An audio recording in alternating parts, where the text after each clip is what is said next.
Assalamualaikum warahmatullahi wabarakatuh. Oke teman-teman, ini ada TV Panasonic tabung dengan kerusakan gambar ngeblur ya, gambar kabur. Jadi video ini saya peruntukkan bagi pemula yang ingin mencoba memperbaiki televisi. Ini untuk OSD-nya kabur ya. Nah, ini tampilan menunya seperti ini. Mungkin untuk teman-teman master ini sudah tahu ya kerusakannya di mana. Tapi bagi teman-teman pemula ataupun user yang mau memperbaiki televisinya, bisa disimak videonya. Karena kerusakan seperti ini termasuk kerusakan yang tidak terlalu berat ya.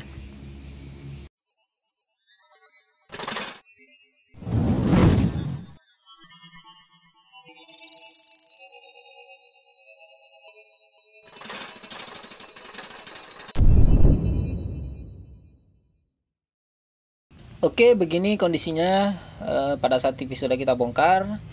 Yang bawah ini mesinnya, ada juga di bagian atas ini teman-teman, rangkaian kecil ya, ini rangkaian RGB. Jika teman-teman mendapati kerusakan TV dengan gambar blur seperti tadi, itu teman-teman jangan utak-atik mesin bagian bawah sini ya. Ini nggak usah kita bongkar, nggak usah diganggu. Tapi yang perlu teman-teman buka adalah mesin yang ini, yang melekat ke tabung. Ini kan leher tabung ya teman-teman. Ini tabung leher kecil ya, ada soketnya seperti ini. Jadi biasanya soket ini yang bermasalah teman-teman. Dan cara membuka rangkaian ini, kita buka seperti ini, kemudian kita goyang-goyangkan ya. Ini jangan dipaksa, karena kalau dipaksa bisa merusak. Jadi kita lakukan pelan-pelan saja. Nah, itu dia sudah terlepas teman-teman ya. Ini soketnya leher kecil, biasanya ini yang bermasalah. Nah, ini ada satu buah kabel, ini adalah kabel fokus. Kalau teman-teman telusuri, ini kabelnya akan sampai ke sini. Nah, dia berasal dari playback sini ya. Kabel fokus playback masuk ke soket sini. Ini dia bermasalah teman-teman. Untuk soket RGB nya ini yang bermasalah. Kita bisa buka dulu untuk kabel fokusnya. Kita bisa buka seperti ini. Teman-teman bisa buka dulu kabel fokusnya, atau bisa juga sih teman-teman langsung dibuka soketnya. Tapi ini mau saya buka dulu untuk kabel fokusnya ya. Kita solder seperti ini. Oke, sudah terbuka. Nah, ini sudah kita buka teman-teman kabel fokusnya. Selanjutnya akan kita buka soketnya. Di bagian bawah sini ada pin-pinnya. Ini kalau kita lihat ada 7 ya. Ada 7 pin soketnya, ada satu di sini. Biasanya ini disebut dengan soket 71 ya. Ada juga pin soket besar ya, yang ini. Kadang disebut dengan pin 91, yang satu di sini.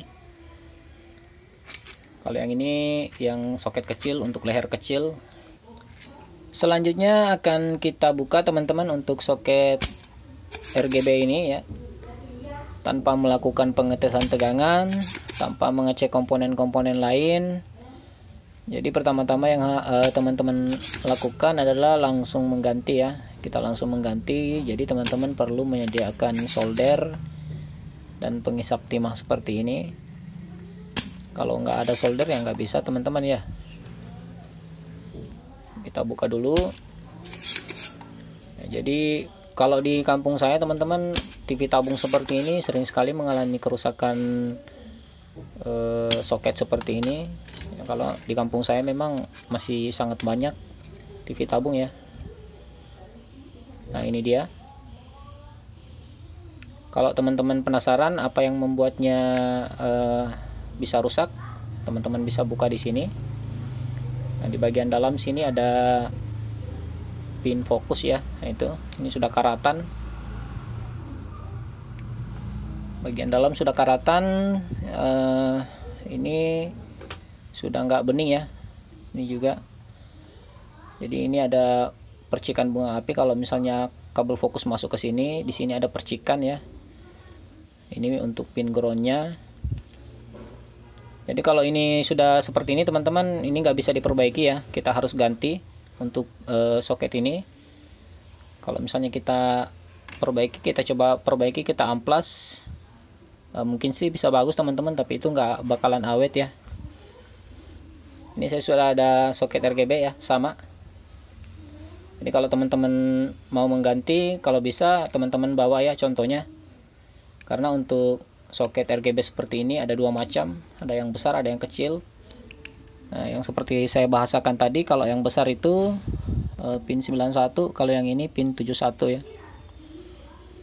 Nah, ini juga teman-teman harus perhatikan untuk kabel fokus tadi yang tersolder di pin fokusnya ya. Tadi saya lihat sudah hampir patah, jadi sekalian saya patahkan saja. Jadi kita kupas dulu kabelnya di sini.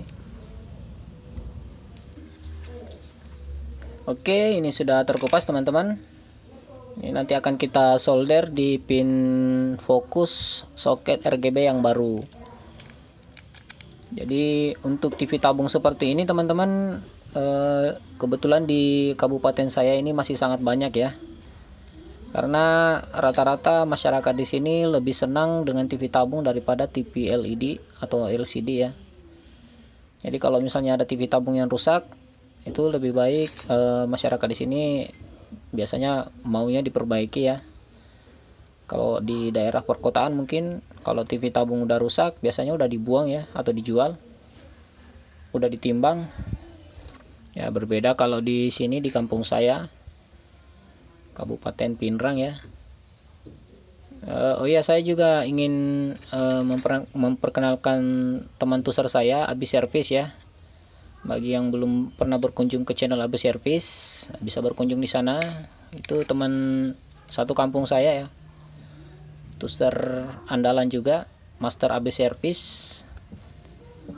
Bisa berkunjung ke sana ya. Kalau teman-teman lihat di sana paling banyak juga servisan TV tabung ya, sama dengan channel saya mungkin. Karena ya seperti itu, di kampung sini teman-teman TV tabung masih lumayan banyak ya dibandingkan TV tipis, TV LED ya. Kalau di sini istilahnya TV tipis. Memang kalau dibandingkan dengan TV tabung ya, TV LED lebih tipis daripada TV tabung. Oke, ini saya pasang dulu teman-teman.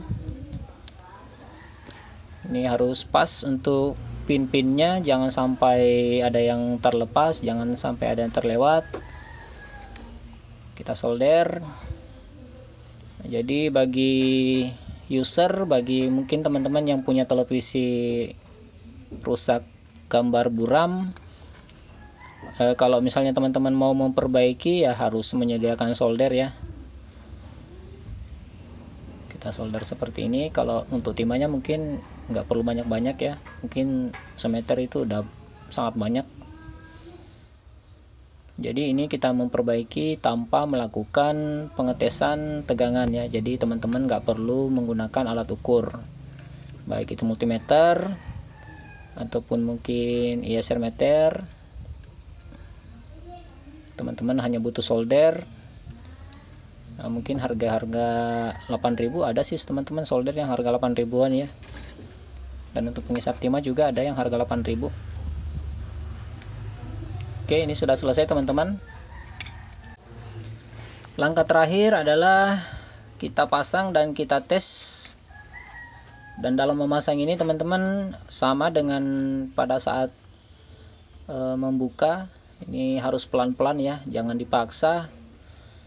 Karena untuk tabung CRT itu kalau bagian depannya sih keras teman-teman, cuma di bagian belakang ini agak lembek ya, jangan dipaksa. Nah seperti itu.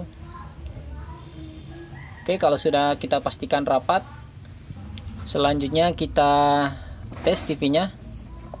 Kita colokkan ke listrik dan kita lihat hasilnya apakah ini sudah normal, apakah gambarnya sudah jelas. Bismillahirrahmanirrahim. Oke, kita tunggu.